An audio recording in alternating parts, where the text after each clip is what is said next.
What is up, everyone? Welcome back. My name is Shinchi42. In today's video, I'm going to talk about the resource management here in Rebirth of Glory. Now, if you're coming from other games, other SLG games, it's going to be very different. I have never seen anything like this.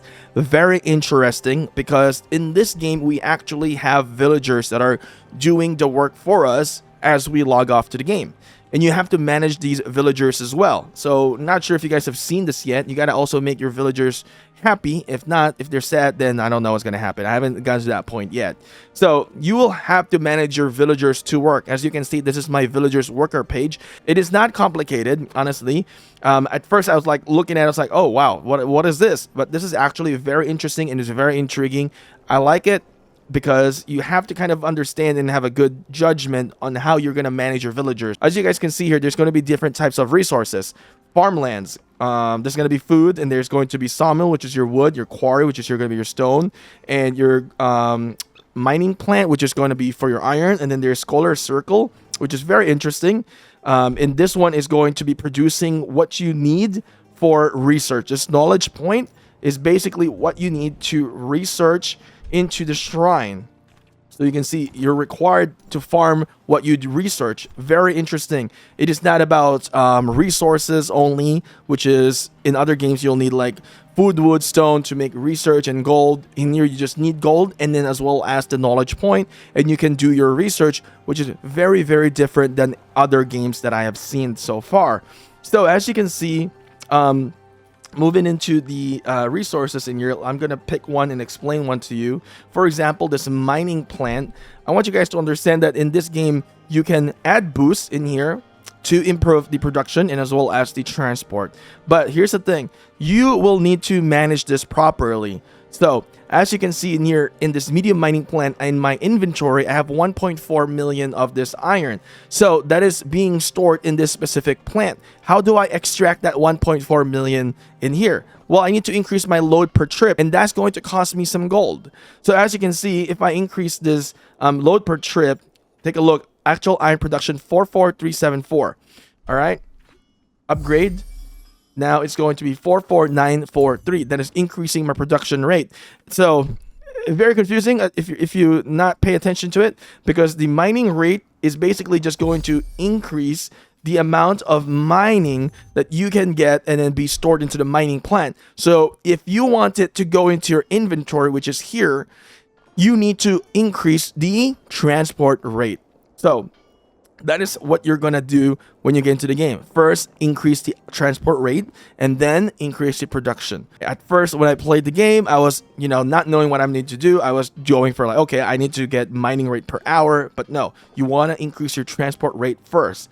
And you can also increase the miners. When you do increase the miners in here, what's going to happen is you're going to put more villagers to work, and that's going to increase the rate per hour, not the transport load. Okay, so different things in here. The miners, the villagers will go into the mining plant, and they are going to just stay there. The transport is going to be totally separate. You have to upgrade your transport load to get more resources out of the mining plant.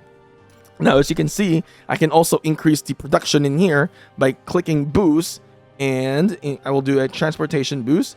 Now you're going to see increase onto the production per hour, since now we have used a boost in here for the mining plant. Another factor in here to consider is the season. This is again different than any other games that I have seen. In here, as you can see, in the season, our production rate has been decreased. So if I go into food, as you can see, my farmland production is cut because it's winter, minus 20%. And then hunting ground is also cut 20%, but we're also getting increase onto the fishery, as it is going to give us a 20% boost into the winter. So if I go here into the fishery, so I can go into the fishery, as you can see, this is my fishery, and I go to manage. I have 1.9 million in there inside, so I need to increase my transport load per trip so I can extract more of it.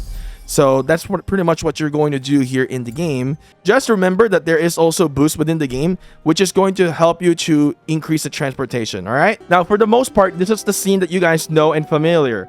You get to farm outside the city as well, besides producing resources in the base.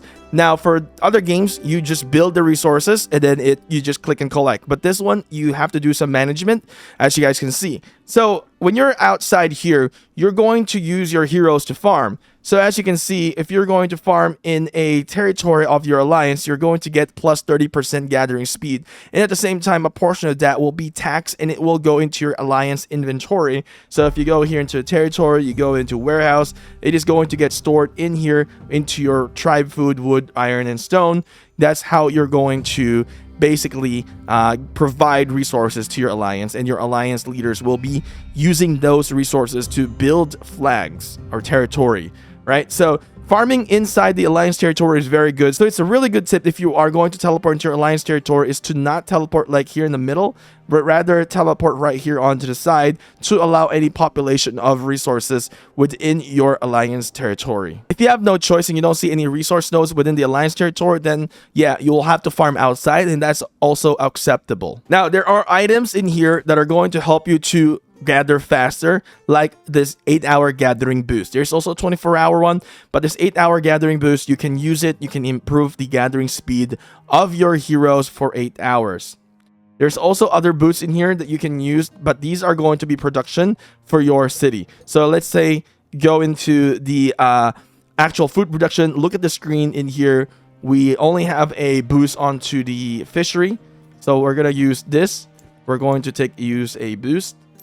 All right, now you can see here, as I've used that item, you can see now all of my production has increased. It does take a few seconds in here before you get to see it. So you can see fishery, right? 20% in here. We already got that. Farmland, hunting, and another fishery in here, 25%. That's because we used that item, the boost in here, as you can see here, the 8-hour food boost. So I do recommend really to utilize these boosts accordingly. I don't have a lot. So in the beginning, you're definitely not going to have a lot, but eventually you will have more. One thing that I did notice in here into the game is that we don't really have the daily missions, but we do have chapter missions within the game. So some games you'll have daily quests, but here we don't have it yet. Maybe in the future we are going to see that. So this is going to be very interesting how you're going to manage the game here in Rebirth of Glory. Now, if you are farming, for example, as you can see, I'm farming in here. We don't have a lot of heroes yet in the game, but there are a few heroes that are exceptional at gathering. So I want you guys to go into the hero page, and I want you to look for the hero that has a general attribute. So a general attribute is shown in here with Vista, and as well as here in Linda. So if you go into Vista, Vista is actually a good hero for being a secondary hero.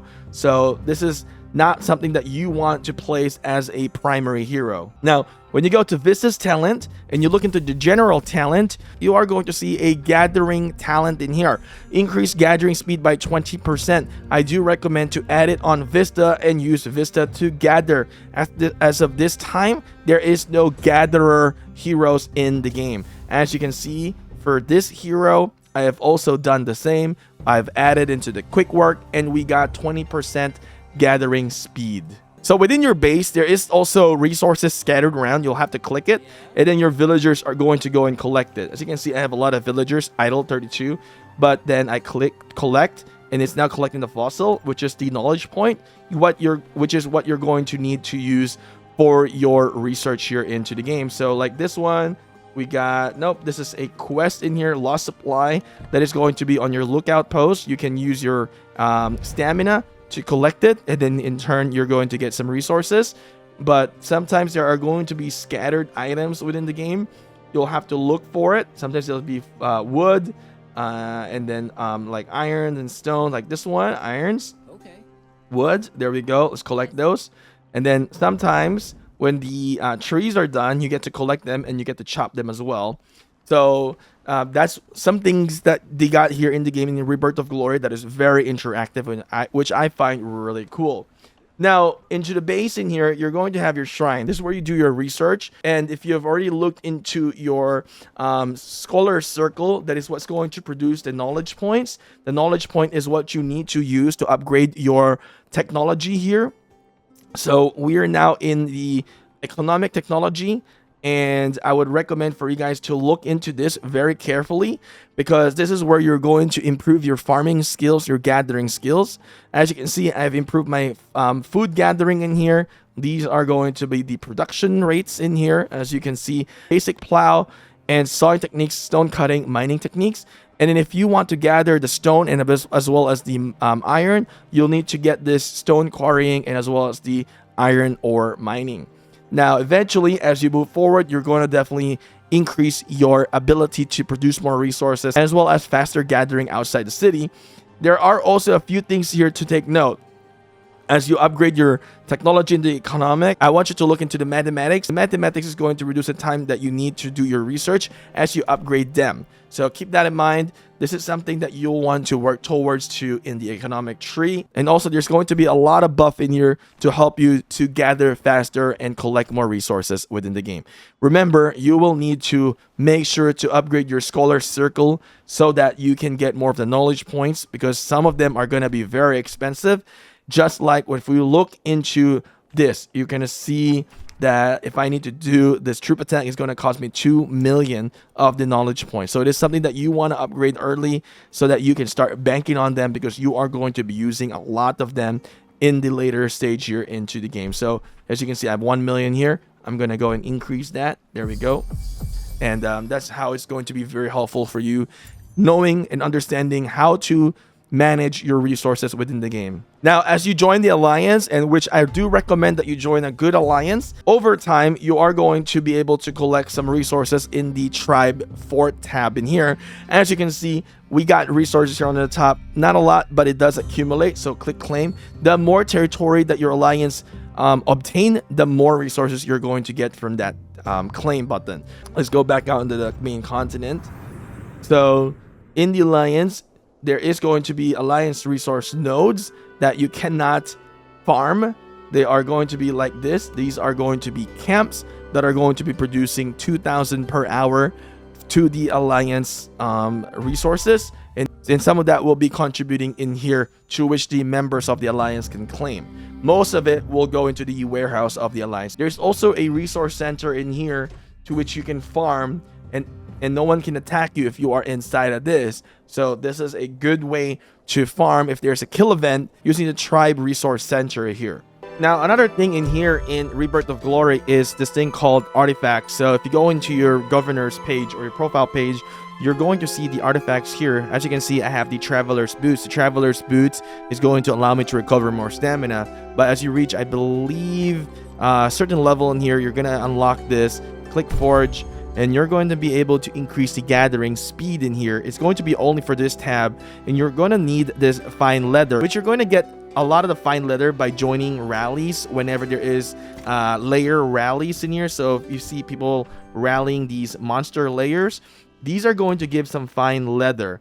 So make sure to take note of that. Once you've unlocked this tab in here, you make sure that you get this. But I do recommend to get the Traveler's Boots first for stamina. Then get the Copper Talisman in here as well, because this is going to increase gathering speed by 5%, which is going to be very helpful, especially that we don't have any gathering hero yet at this stage. Now, knowing some of the basic stuff here in Rebirth of Glory, the question now is, should you make a farm account? So in this game, you can make a farm account because you can send resources to your allies. As you can see, I can just click resource supply, which I don't have any available queue right now. But yes, you can send resources in the game. And there is a resource aid station in here, which allows you to basically send resources. But there's going to be a transportation capacity. There's going to be a tax rate. And there's a daily limit on receiving. And as well as daily supply limit as well. But it will be beneficial if you do have some farm account. But it really just depends on how much time you have in the game that you want to put into. Because some of the people may not have a lot of time into the game. They just want to play casually. Then that is completely fine. If you want to take the game a lot more serious, then yes, build a farm account, create one, and then join it in the same alliance and supply yourself. Having another account can be helpful whenever you're doing rallies on layers, so that's also going to be beneficial and perhaps can be used for warfare as well. So with that being said, I hope this video is helpful, give you a little bit of understanding here about the resources in the game, and this is going to help you to farm faster, manage your resources better. Like again, my tip here is to upgrade the transportation load first before the production rate. Anyway, thank you guys for watching. I'll see you guys again next time. Don't forget to hit subscribe and turn your notifications on.